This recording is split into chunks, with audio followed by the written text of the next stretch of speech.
राजस्थान के जिले भीलवाड़ा से एक हैरानकुन वाकया सामने आया है, जहां एक पेट्रोल पंप पर एसडीएम छोटूलाल शर्मा और पंप के मुलाजिम के दरमियान तकरार के बाद हाथापाई हो गई। पहले पेट्रोल डालने की मामूली बात पर बहस इतनी बड़ी कि एसडीएम ने पंप मुलाजिम को थप्पड़ मार दिया, लेकिन वाकया यहीं पर खत्म नहीं हुआ। मुलाजिम ने भी जवाबी थप्पड़ जड़ दिया।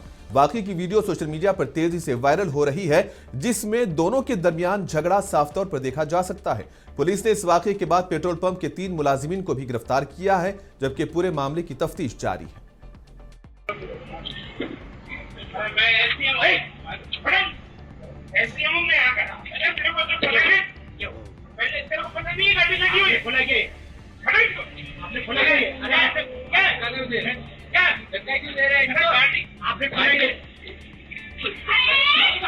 मेरे को